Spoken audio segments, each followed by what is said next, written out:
Requires a lot more skill. Makes something a bit more expensive. Requires less skill to operate.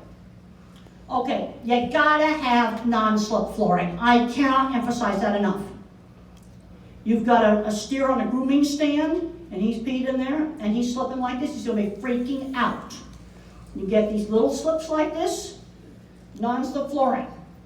Also, squeeze chutes. So we get a hydraulic squeeze chute and turn the pressure up as far as it goes and just squash them in it. If they move when you squeeze them, it's too tight. It should automatically stop. If you hold the handle down, it should automatically stop before you get any moving. You don't need to squash them.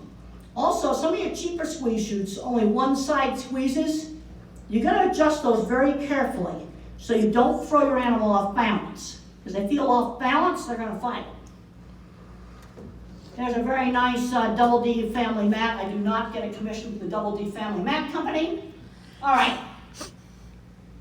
I want to give you a little test here.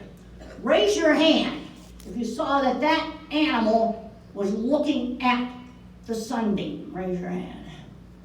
Oh, we're not doing too good. All you visual thinkers down in the special ed department. Because when I was working in construction on the big, great big Tyson, Cargill plants, I worked with the kids that would be diagnosed autistic today, dyslexic, ADHD, the misfits. Got turned around by the shop teacher. And they're playing video games in the basement on disability check. The other big mistake is we're not introducing elementary kids to tools.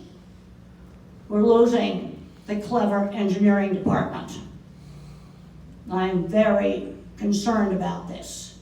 When I go to went to the really nice poultry plant, and I went to 2 of the pig plants, and then I read about the new one. I designed the yards for the new one. We still make the yards. Yards are field fabricated, steel and concrete work. That we still, you can't put that in a shipping container. But then once you got past the yards, which I did lay out for the plant, we're not making the stuff. It's a real concern.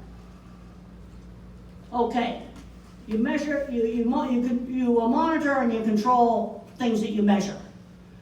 Okay, these are cattle handling scores. This is a BQA cattle handling scoring system. These are scores to be proud of. I also worked with McDonald's Corporation years ago on implementing animal welfare scoring for poultry. And we went out to do handling scoring. I went in a chicken plant and I measured how many busted wings they had. And they used to think 5 or 6% busted wings was normal. They had broken coops and chickens out on the highway. Well, we very quickly got it down to 1%. Fixed the broken coops. Well, they had doors coming off the bright coops. I mean, it was just stupid they were so broken. And we just started cleaning it up, fixing that stuff. It's way better now. And now you might have 0.5% broken wings. You start measuring stuff like this, then you start doing something about it. And these are actually, good scores. Because it used to be every animal poked with an electric prod multiple times. Things have gotten a whole lot better. But I implemented handling measurements for chicken for McDonald's. That was over 20 years ago. Wow. It worked. And then you got to figure out what are the few simple things to measure. And these are the BQA measurements. These are good scores here that my student collected at feed yards. In fact, it's Ruth Lolly, who works with Maggie at Food Safety Net.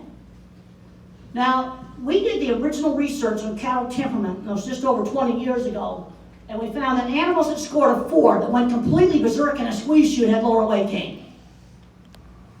Yeah, made a big difference. You genetically select for calmer temperament. But the thing that people don't understand is there's a point where you go too far. We got some cattle now that are just dull heads. Are they going to take care of their calf?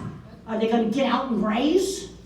You over-select for any trait, whether it's a behavior trait, doesn't matter what your animal is, it can be a dog, or it's a performance trait, meat or milk, or maybe a production trait, performance trait, whatever, you wreck your animal.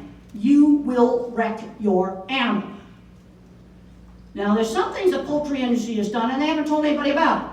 In my book, Animals in Translation, I write about killer roosters and rapist roosters that tear up the broiler breeder hens and kill broiler breeder hens. Yeah.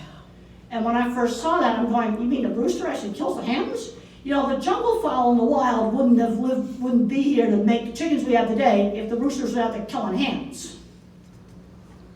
Well, that problem has been corrected, but nobody knows about it. I accidentally discovered the new gentleman rooster, where you no longer had to hack off his toes during an auditor training. Oh, the cutest little 4-year-old girl there. She knew the egg chart just perfectly, which eggs they shouldn't send out to the hatchery. She was so proud of that. And those roosters weren't going after that 4-year-old either. But you see, the rooster was something where bad had become normal. Yeah. Bad practices just got to be normal. People didn't realize how bad that was. But when you fix something, tell people about it. I couldn't even find a scientific study on that rooster, and I looked for it. All right, now animals do have emotions. To say that animals don't have emotions is just